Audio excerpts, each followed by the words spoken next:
if CRQ needs to win, they need to get Brawly, let Harriet some space, and early kills for Yaiko. Let's go. That's the win condition set up by Kronos, man. Thank you so much for hopping here. We'll catch you guys in the next draft out. On the other side of the spectrum, RV, we move in the land of Dawn for the very first time in this battle of egos, ladies and gentlemen. Will it be SAQL now staying up, moving in the top two, or will it be CRQ standing strong on what Yahiko said? We'll find that out right now. And definitely ये सबसे ज़्यादा जैसे आपने starting बोला ना interesting और ये देखे ना गोल्ड लेन की फाइट गोनिगोन वर्सेस रेडियम एंड दोनों के पास एक अच्छा खासा मौका है। बात करेंगे हैरत की, जैसे अभी हमने लास्ट के 2-3 मैचेस में देखा हैरत कंटिन्यूसली पिक हुआ है एंड अच्छा खासा वो डोमिनेट कर रहा था। जो हमारा सेकंड लास्ट मैच था, अगर मैं गलत नहीं हूँ, वहाँ पर वन साइडेड हमें हैरत की तरफ से डोमिनेशन देखने को मिला। तो वहाँ से टीम IQ SATL को एक अच्छा खासा रफली आइडिया भी लग गया होगा, क्योंकि आई नो एपेक्स वो कितनी ज़्यादा क्लोजली मैचेस को एनालाइज करते हैं, तो उन्होंने बहुत प्यार से इस चीज़ को नोट किया होगा कि हैरत को काउंटर कैसे किया जाए, क्या मिस्टेक्स देखने को मिल रही थी अभी तक। True, I totally agree. And again, एक बार ये emblems के ऊपर नजर डाले तो it is going to be that marksman emblem in the hands of Yahiko, जिसके बारे में Kronos ने भी बात करी थी. And also the same thing goes in the hands of Radium as well, not for the fighter emblem if anything. Oh, Bob. All right, it's going to be okay, no problems there whatsoever. It's just Peter with the early burst damage with the diversion dispersion combination. But that marksman emblem on Leo mode we have seen it earlier as well. हमें results दिखे नहीं थे, क्योंकि आपने खुद बोला था कि आप ले सकते हैं, बट इससे आपका जो स्पेल वैम मिलता है वो आपको उतना ज़्यादा पोटेंशियली नहीं मिल पाता, आपका सस्टेनेबिलिटी कम हो जाती है। तो यहाँ पर हमें सेम प्रॉब्लम देखने को मिल सकती है। देखते क्या आउटपुट आता है। यहाँ पर इंस्टेंट फैंटम स्ट्रीट का इस्तेमाल किया एंड विदिन 1 में 30 सेकंड से फैंटम स्ट्रीट आ गया। तो आई थिंक यहाँ पर याइको का जो जंगल था वो काफी फास्ट था यार as compare to other side. Yeah, that is true, but again Ron eventually went for the deadly magic on Rudius. Try कर रहे थे या तो फ्लिकर बेट हो जाए या फिर Rudius goes in for the recall as well, just to try and get the priority in the first turtle. Considering वो execution line Leo mode की ज़्यादा high रहती है in the hands of Yahiko. Momentum, retribution, that's a big around what? इसी के साथ for the first turtle maybe 2000, 1500, 1800 something is the normal execution line with the Leo mode. So again Phantom State यहाँ पर पकड़ना चाहेंगे, anti को almost destroy कर दिया, भागने की पूरी कोशिश की जा रही है। एक स्टन मिलेगा एपेक्स की तरफ से, क्या यहाँ पर किल लेने में कामयाब होंगे? आई डोंट थिंक यहाँ पर पॉसिबिलिटी बनेगी। वो स्पीड कंटिन्यूअसली बर्स्ट डैमेज देते हुए बॉब ने याइको बड़े प्यार से यहाँ पर बॉडी मुचाल के पटक दिया था and first blood on anti. That was totally unexpected. यहाँ पर एक मोमेंट लगा था स्टार्टिंग में कि एंटी पिक ऑफ हो जाएगा, बट ऐसा नहीं हुआ। एंटी ने कमबैक किया, किल सिक्योर की, बट बाद में उनको धराशायी कर दिया। और इसी के साथ एपेक्स को भी घर का रास्ता दिखाया जाए। ओवरऑल टीम फाइट की बात की जाए तो CRQ ने डोमिनेट किया और अब इजीली वो टर्टल भी निकाल सकते हैं, बट उससे पहले रिकॉल कर रहे हैं। Yeah, all right, it's fine. It's okay. 27 tried to hop in to steal away that purple as well, but wasn't able to do that. But Vetri force out कर दिया रॉन का। इसका मतलब एटलीस्ट वो जो टर्टल की इतनी बड़ी skirmish हुई है, उस पे वापस से CRQ को प्रायोरिटी मिल सकती है, but they're not really utilizing that. Yes, I don't know why. उनके पास अच्छा खासा मौका है, बड़े प्यार से आप टर्टल की तरफ जा सकते हो, अपन इनके पास रेटरी नहीं है तो इजीली आपको टर्टल मिल जाता, but I think they are not aware about it, या फिर आपस में कम्युनिकेट नहीं हुआ होगा कि रेट्रिब्यूशन ऑलरेडी यूज हो चुका है। इसी के साथ रूडियस फिर से पकड़ना चाहेंगे, बॉब को टारगेट किया जा रहा है, फैंटम स्पीड आएगा, बॉब को बैकफुट पे जाना पड़ेगा, बट रॉन यहाँ पर एंट्री लेंगे, किल सिक्योर करेंगे। एंट्री यहाँ पर एज यूजुअल रिसोर्सेज यूटिलाइज करवाते हुए पीछे हटना पड़ेगा CRQ को अगेन, क्योंकि अब आपके पास ना रेट्रिब्यूशन है ना ही आपके पास स्किल्स बची हैं, तो टर्टल की तरफ नहीं जाया जा सकता। Who cares about the objective, man? We just want to brawl. Let me fight. Let me fight. Let me make this that underground boxing matchup. No Paquito or show here, so fortunate, but definitely do have Neymar. We have Neymar, but in the bot lane, I think हैरत थोड़ा सा दिक्कत तो करे, Neymar को पीछे हटना पड़ सकता है। साथ के साथ लोही यहाँ पर चेंज करेंगे, गैंग बैंग हो सका, 3 वर्सेस 1 की सिचुएशन होगी at least. I think so. It is going to be problematic for Radium. He holds his ground. मौका था एक बारी वो गैंग अप करने का पूरा by Peter and Yahiko as well. wasn't really able to do that. Radiant की positioning बहुत ज़्यादा अच्छी थी, but over towards the turtles now we're going to focus back onto the fight. 27. Again 27 का जो अल्टीमेट था वो पॉप अप हो चुका है। आई थिंक वो किस पे देखना चाहते हैं, पकड़ना चाहते हैं, बट नहीं पीछे हटना पड़ेगा। एंटी उनको कंटिन्यूअसली चेज कर रहे हैं। The best part about Uranus ना यार, वो कंटिन्यूअसली आपके डैमेज डीलर्स को पीछे हटने में मजबूर कर देता है और इजीली टर्टल लेके चलेंगे। बट बॉट लेन में रेडियम को यहाँ दिक्कत हो रही है। 1 vs 3 की सिचुएशन है। गोनीगॉन डाइव करेंगे और इंस्टेंट मेल्ट डाउन किया जाएगा टर्टल के बदले में। यहाँ गोल्ड लेनर को उन्होंने प्रेफरेंस दी है टीम सीआरक्यू ने, और शायद एक सही रणनीति भी हो सकती है क्योंकि लेट गेम में ब्रूनो प्रॉब्लम क्रिएट करेंगे। I mean, but unless you get that early game, I don't think so that's going to happen. Again यहाँ पर टेलीपोर्टेशन आया है। अब किसकी एंटी शामत आई है? अब टॉपलेन एंटी को पीछे हटना पड़ेगा। What? The burst of Ron in a second though. Oh man, Peter on the Louis. That's not something you'd really want to give. And look at Rudius. Instantly वो mid के तीनों minions उन्होंने Peter के लिए बचा लिए. I like the small micros that they are playing around with right now. And with the first items being picked up, it's not a big difference though. Still around just 400-500 goals. So the teams are still leveled up. But it is just how we predicted, RB. बहुत brawly plays चल रहे हैं दोनों तरफ से. Yes, within 5 minutes हमें 7 kills देखने को मिल चुके हैं। 7 के साथ गोल डिफरेंस की बात की जाए तो गोनीगॉन टॉप पे हैं। ऑलमोस्ट 500-600 गोल्स का लीड है उनके पास as compare to the Radium, और ये उनको बहुत ज्यादा बेनिफिशियल होने वाला है। Yes. Almost वो second item जैसी ही power spike आ जाती है आपके पास with the Feather of Heaven. अब the best part about Feather of Heaven is that कि आप dash बहुत तेज करते हो. It is significantly faster as compared to normal Starlium Scythe. So that's something I absolutely love. And Radium as well. Just with the way how CRQ are right now playing, it has to play far back. पीछे हटना पड़ेगा। Again Phantom seed का इस्तेमाल हुआ है। Sandstorm आया है, पकड़ते हुए नजर आ रहे। ग्रैब चढ़ चुका है, बट एपेक्स ने वहां पर बहुत शानदार फ्लिकर अल्टीमेट का इस्तेमाल किया। 27 को फंसाया जाएगा। बेचारे 27 5 लोगों के बीच में फंस गए। ये वो नैया थी जो मजदार में फंस चुकी थी। अब इसका बेड़ा पार नहीं लग सकता, तो साथ के साथ उन्हें मृत्यु का घाट उतारा गया। 3-5 की अंकिता लेगा, थोड़ा सा यहाँ पर कमबैक मिलेगा, बट मैं ये कहूंगा इसमें गलती थी टीम सीआरक्यू की। फिर से पकड़ना चाहते हैं रूडियस, बैक फुट पे जाके चेस कर रहे। रॉन की एचपी बहुत ज्यादा लोग पीछे हटना पड़ेगा। क्या यहाँ पर टाइप देखने को मिलेगा? डेफिनेटली रूडियस ने यहाँ पर अपना बलिदान देखे। ओपोनेंट के जो मेन जंगलर थे उनको पिक ऑफ करना बहुत एक अच्छी रणनीति समझी, और इसी के साथ अब सीआरक्यू चाहे तो इजीली टर्टल की तरफ जा सकती है। But I don't think so. If you're SAT here, you'd want to go for the same thing. Simple reset. There's another TP play, so don't really want to risk. Goनीgॉन! Nah, it's surviving. Nasty find there. They already had the position of at least 2 people now, and on the back of it, they instantly take down Harith. और ये shutdown बहुत ज्यादा जरूरी था RB. Definitely, क्योंकि हैरत continuously kills पे किल secure कर रहे थे। फिर से फैंटम सीड आएगा, अंदर जाएंगे, रेडियम को पीछे हटना पड़ेगा। रूडियस कंटिन्यूअसली चेस करते हुए नजर आ रहे हैं। क्या यहाँ पर एंटी एक अच्छा खासा सस्टेन प्रोवाइड कर पाएंगे? नहीं, उन्हें भी बैक फुट पे जाना पड़ेगा। एंड फाइनली दोनों टीम्स अपने अपने खेमे की तरफ पधारती हुई नजर आ रही हैं। एचपी बहुत ज्यादा लो है, रिकॉल करना पड़ेगा। उसके बाद हमें अगेन शायद जो नेक्स्ट टर्टल उसके आसपास घेराबंदी, no turtle lord almost spawn होगा 90 सेकंड्स बाद। Yeah, so again, it's going to be that dance. CRQ a little bit better in that, considering they have 27 Rudius. Both of them can heal themselves back up now. Having a look at the items. अब यही main चीज आ जाती है। वॉराक्स आपको सबसे पहले चाहिए on the Leo mode. वो एक मेजर पावर स्पाइक है उसके लिए। वो जैसे ही बन गया, now you know Yahiko will be very active.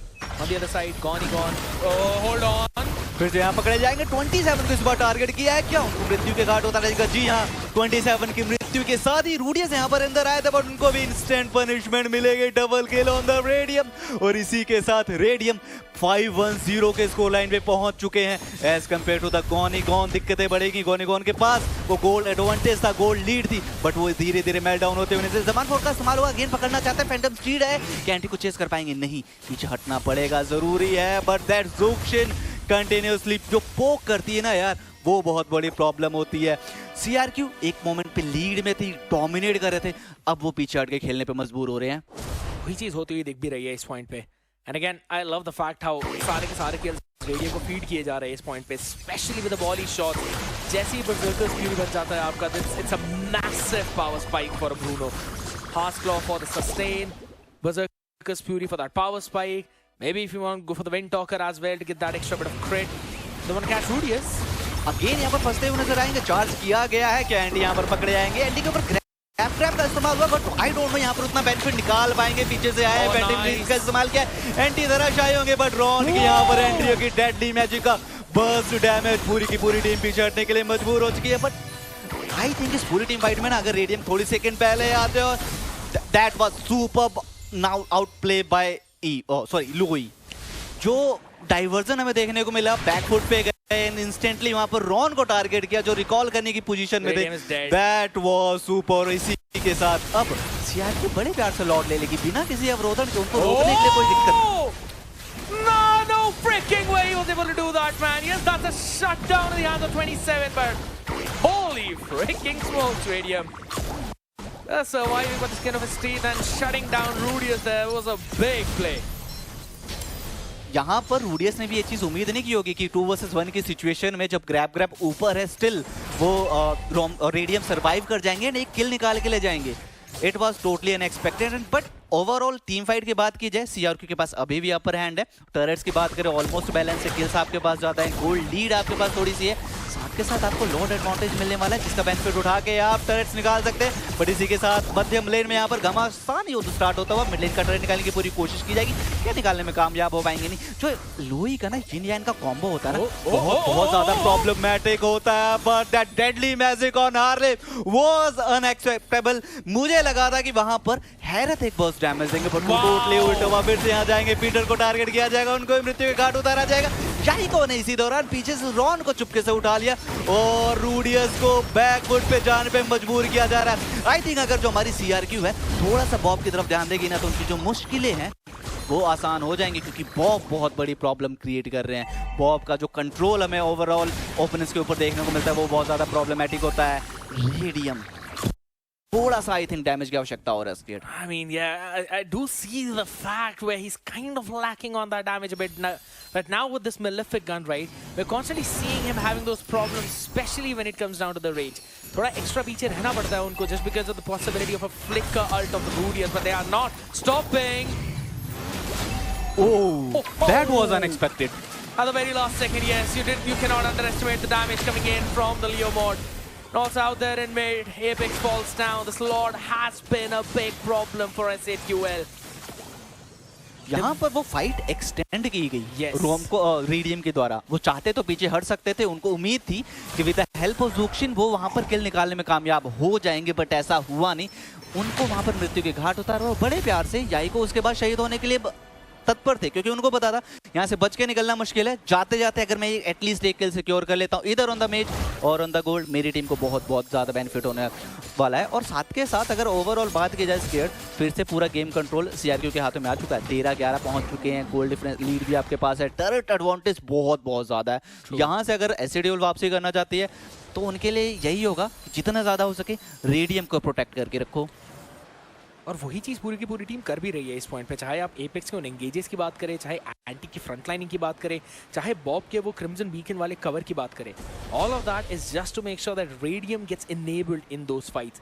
उन सब के बीच में Ron is that X factor who randomly hops in with deadly magic, catches someone, runs back. In terms of gold, Gonigon still leading, followed by Yahiko with a couple of hundred behind, and again couple of $100 as well for Radium just behind both of them. और उसके बाद आते हैं Ron. So it's gold laner, roamer, rather gold laner, jungler for both of the teams. First CRQ, then SAQL, not that far behind though, only around 1,300 something, and it's absolutely fine. At 13th minute mark in the game, these teams are dead freaking even. Zaman force भी already use हो गया, साथ के साथ यहाँ पर Phantom state भी आ गया, बट पीछे से एक अच्छा खासा सेट देखने को मिलेगा ग्लू की तरफ से। रॉन को इंस्टेंटली पिक ऑफ किया जाएगा एंड रॉन के बाद अब टर्टल लेना बहुत इजी होने वाला है।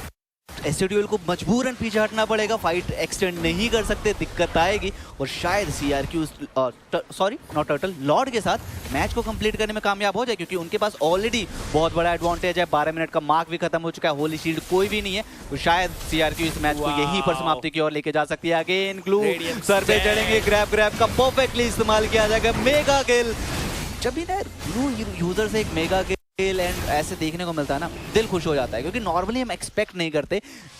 एंटी यहाँ फंस सकते हैं, डायरेक्टली लॉर्ड सिक्योर करने के बाद ये एंटी पे जा रहे हैं, क्योंकि उनको पता है अगर हम 2 से 3 पिक ऑफ यहाँ निकाल लेते हैं तो लॉर्ड बहुत अच्छे से यूटिलाइज होगा। लॉर्ड के साथ हम यहाँ पर एटलीस्ट 2 टर्रेट्स भी निकालने में कामयाब हो जाएंगे। अभी एंटी को आने में 35 सेकंड्स है। रेडियम तो आ जाएंगे, बट एक जो आपका फ्रंट लेनर था वो यहाँ पर जा चुका है। डैमेज कौन अब्सॉर्ब करेगा? I don't think so you can defend. I don't think so you'll be able to defend. 27 the flicker will be on cooldown though, but Peter and Goni are the main problem right now. Shots onto the face, it is going to be problematic. Divinely have completed hedge Goni gone ka, so I don't think so Apex will be able to survive through that. और इसी के साथ Lord अंदर मार्च करेगा, fight initiate होगी। But 27 यहाँ पर पीछे हटते हुए नजर आ रहे हो, फाइट नहीं लेना चाहते हैं। वो चाहते हैं कि पहले किसी की स्किल्स यहाँ पर यूटिलाइज हो जाए। रूडियस अगेन पोक करते हुए नजर आ रहे हैं, सैंडस्टॉर्म का इस्तेमाल होगा, फैंटम स्टीड आएगा, एपेक्स यहाँ पर फ्रंट लेनिंग का पूरा काम करते हुए, बट डैमेज पीछे से उतना ज्यादा सहयोग नहीं दे पा रहा है कि किल्स निकाली जाए। 27 यहाँ पर फंसते हुए नजर आ रहे हैं, ग्रैब का इस्तेमाल हुआ और इसी के साथ अनस्टॉपेबल शटडाउन आएगा, बट वो अपना काम करके जाते जाते उन्होंने एक किल सिक्योर कर ली। 12-17 की अंक तालिका हो चुकी है। 2 आपके इनहिबिटर टर्रेट्स जा चुके हैं। बॉट लेट के इनहिबिटर टर्रेट्स के लिए आपको स्ट्रगल करना पड़ रहा है और मिनियंस का डैमेज रोन को इंस्टेंटली ऑलमोस्ट मेल्ट डाउन कर चुका था। लेस देन हाफ एचपी हो गई है। Can't really underestimate anything at this point, man. And 27 picks up a glowing wand. Nasty. Extra bit of damage though. मैं ज़्यादा बड़ा fan होता नहीं हूँ in situations when you don't have tankiness, but right here you actually do. Including Yahiko as well on that Leo mode. साथ के साथ that combo is unexpected by 27। उनको पता है कि किस पे ग्रैब मारना है और वो कभी मिस नहीं कर रहे। 90% of the time he is going for the damage dealers either on the ज़ोक्शिन और द रोन और Radium, and that is really outstanding. Apart from that, अब अगर टीम सीआरक्यू चाहे तो बहुत इजीली नेक्स्ट जो लॉर्ड है उसको कैपिटलाइज कर सकती है। मिनियन का प्रेशर आप बिल्डअप करके रखिए। एसटीटीएल को मोस्ट ऑफ द टाइम आपको टर्रेट्स में बिजी रखना है, मिनियन क्लियरेंस पे बिजी रखना है। आपके लिए लॉर्ड लेना बहुत ज्यादा इजी हो जाएगा। Apex picks up the orange buff. Hold on, man. This is... And Bob is saying bye bye. I think that was my mistake. गलती से उन्होंने वो ऑरेंज बफ ले लिया अपने साथी मित्र का। Apex is like, you guys are doing nothing. I'm just landing all the ultimates. I'm landing all the skill ones. I'm gonna pick it up. I'll get those kills. You guys get out of here. Just kidding though. Yeah, I agree. Could have been a mistake. Skate Radium की तरफ से ना काफ़ी पिछले 5-4-6 minute में अव्वल से हमें बहुत ज़्यादा कुछ देखने को नहीं मिला। अर्ली गेम में उन्होंने 5 किल्स निकाले थे, उसके बाद उन्हें सिर्फ 2 किल्स मिली है एंड 3 बार डेथ हुई है। यहाँ पर अगेन 27 से बच के रहना पड़ेगा। अगर टीम एसटीटीएल यहाँ से कम बैक करना चाहती है तो कोशिश करिए कि जो ग्रैब है वो या तो यूरेनस पे यूटिलाइज हो जाए या तो ग्रोक पे यूटिलाइज हो जाए। बाकी उसके अलावा अगर किसी और के ऊपर जाता है तो दिक्कत बढ़ेगी, क्योंकि 27 यहाँ पर डिफेंस पे नहीं जा रहे, वो डैमेज पे जा रहे हैं और मेल्ट डाउन कर रहे हैं। हमने ऑलरेडी देख चुका है, पहले उन्होंने रॉन को टारगेट किया, ज़ोक्शिन को टारगेट किया, रेडियम को टारगेट किया। दिक्कतें आएंगी आपको। 27 को जितना हो सके उनसे दूर रहना पड़ेगा, या तो पहले आप उनको फाइट में से निकाल दीजिए या फिर किसी एक बंदे को रेडियम के सामने खड़ा रहना पूरा टाइम। एंड बाय सामने I don't really mean literally सामने, but you just have to zone out 27 in those fights. And इसी के साथ एंटी फिर से बैक लेन टारगेट करना चाहते थे, बट नहीं, उनको पहले ही अंदेशा दिला दिया कि आप पीछे हट जाइए, आपके पास इतना सस्टेन नहीं है। 27 बड़े प्यार से पूरी की पूरी टीम को अपनी तरफ अट्रैक्ट करते हुए नजर आ रहे थे। इसी बीच में फैंटम स्टीड आया था, पकड़ना चाहते थे, बॉब की तरफ चार्ज करना चाहते थे, बट रिजल्ट्स उतने ज्यादा एक्सपेक्टेड नहीं आए। एंटी अगेन जोनिंग करते हुए अपनी टीम के लिए लॉट डांस देखने को मिल रहा है। दोनों टीम लॉट लेना चाहती है, बट रिस्क बहुत ज्यादा आई है। यहाँ पर बैरियर आएगा, टेक्टोनिक चार्ज देखने को मिल सकता है, बट इससे पहले ग्रैब का इस्तेमाल होगा। यही को यहाँ पर फंसते हुए नजर आ रहे हैं। Again winning on Zaman force, kill secured और परफेक्ट रेट्रिब्यूशन का यहाँ पर प्लान देखने को मिले। Hold on a second, Rock steals that one away. Yes, this could be big right now. 27 still trying to chase down Anti, low in the HP though, but he's still going to be fine in a big diversion. That's catch Ron there. Lord will march up, but it's only Apex and Anti. You've got a big wave of minions as well, along with Goni gone. 7-4 drop down. You've got no way of clearing the damn minions out, and CRQ don't care about losing the Lord as they win the damn game. That was totally unexpected. वहां पर जो रेट्रिब्यूशन आया, that was superb by Ron, but साथ के साथ आप fight इतनी extend करके चले गए थे कि आपने मोस्टली अपने जो साथी मित्र थे वो गवा दिए। सिर्फ 2 लोग वहां बचे थे, एपेक्स और जो हमारे एंटी थे। एंड एपेक्स को ना कंटिन्यूसली बिजी रखा जा रहा था, उनको कोशिश की जा रही थी जितना हो सके बेस से दूर रखा जाए, सो दैट वो बेस तक पहुंच ही ना पाए। एंड वहां पर एंटी को पिक ऑफ करके इजीली मैच को समाप्त कर दिया गया। एंड आई थिंक ये भी एक अच्छी सीख देती है हमारी ऑडियंस को कि जरूरी नहीं है कि लॉर्ड ही आप हमेशा कैपिटलाइज करिए। कोशिश करिए, लॉर्ड जा रहा है बट